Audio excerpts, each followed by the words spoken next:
In this video, we will take a look at the remote control tools available in Advanced DPDR. There are four methods of remote control that you can use: accessing a command line terminal, managing running processes, managing services, and accessing the file system.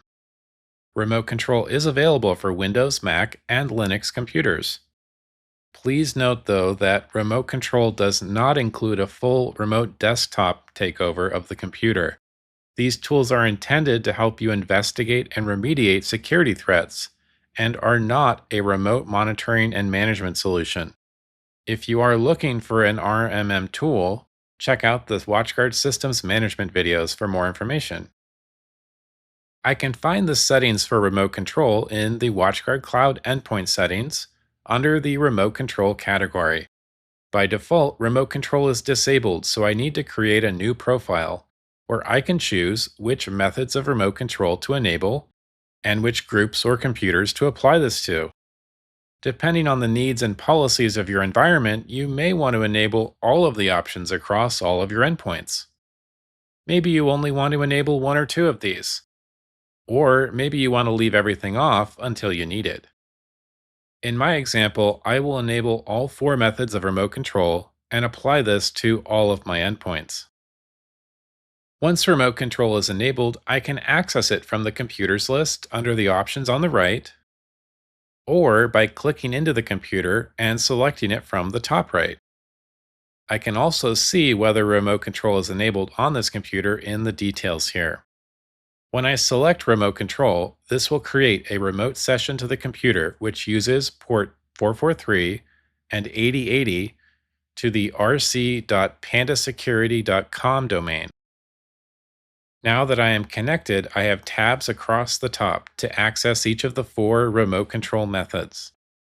Starting in the terminal, this provides access to a command line for the system, which in Windows supports any commands you would expect to work in a command prompt. I am logged in as the local system account, so I have full administrative access to the computer.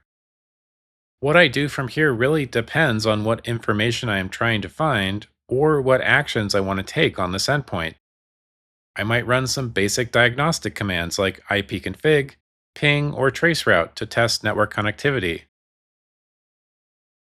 Maybe I want to do some user management. I might use the net command to force a password change for a user or even disable them. If I have uploaded a batch script or command line program, I could execute that here as well. As part of remote control, the agent will also install a utility called RT into the computer, which you can run with rt.exe to see the commands it supports. Delete lets us search for and delete files across the system, which is great if you are not sure where a file may be located. You can simply supply the name or hash of the file, and it will search and remove it from the system for you. Dump enables you to write the contents of the memory out into a file, which is valuable if you want to investigate what a running process is doing on the system.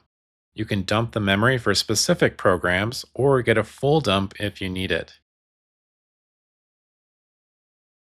NetInfo helps gather networking information to easily get a list of interfaces, the route table, and ARP table from the system all in one place. PCAP enables you to gather packet captures from the system, but do note that this is somewhat limited. It will always enforce a filter for HTTP and HTTPS packets, which is great if you want to look at web traffic, but not as useful for other protocols. Keep in mind there are other options for getting a packet capture from a command line, like using the netsh command, tshark if Wireshark is installed, and TCP dump on Mac and Linux systems. Ports will output all of the open ports on the system, similar to netstat.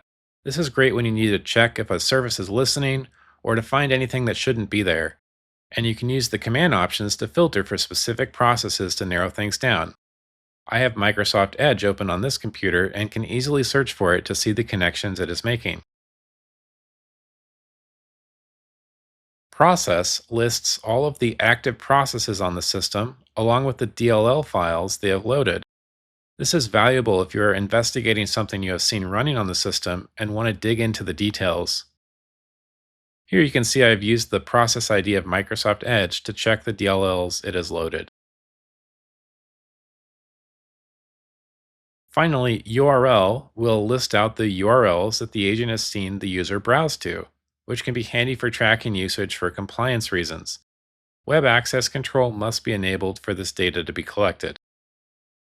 So you can see how the terminal is a powerful tool when it comes to investigating activity on the system and even taking action. Next up, we have the Processes tab, which shows all of the running processes on the system along with their process ID and resource usage. I can also see the overall system resource usage at the bottom as well. I can search for anything I might be looking for, and if I find something I do not like, I can even select it and stop it at the top to kill the process. I will search for and kill a couple MS Edge processes here, and a short time later, it refreshes and you can see that MS Edge has stopped running. You can also click the button here to start a process if there is a program you want to launch on the computer, but this may not always work depending on how the program functions and if you need to interact with it or not. Generally, it is better to start programs in the terminal where needed. When you are investigating a specific process, this can be a good place to start to easily see what's running and get its process ID. Then you can go back to the terminal and run the RT command to dump the memory or to see the DLLs the process has loaded and other specifics about it. Next is the Services tab, which shows us the services on the system.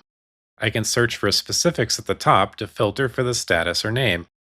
I will look for the Windows Event Log service as an example. Then I can select the service and use the options here in the top right to start, stop, or restart it.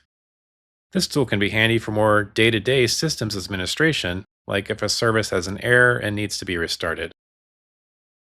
Finally, there is the Files tab, which provides access to the file system.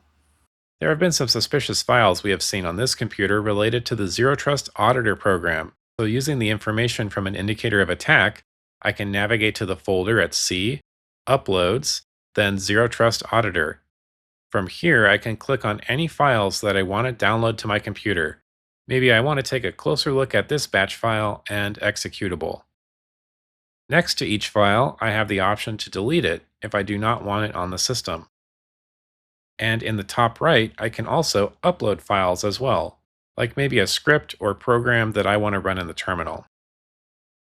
Keep in mind, if you suspect something is malicious, be careful not to run it on your system without taking proper precautions like using an isolated virtual machine.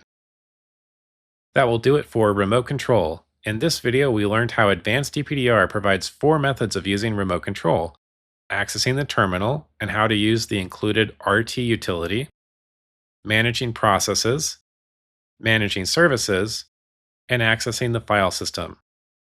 We saw that remote control is disabled by default, and you will need to choose which methods to enable on your endpoints.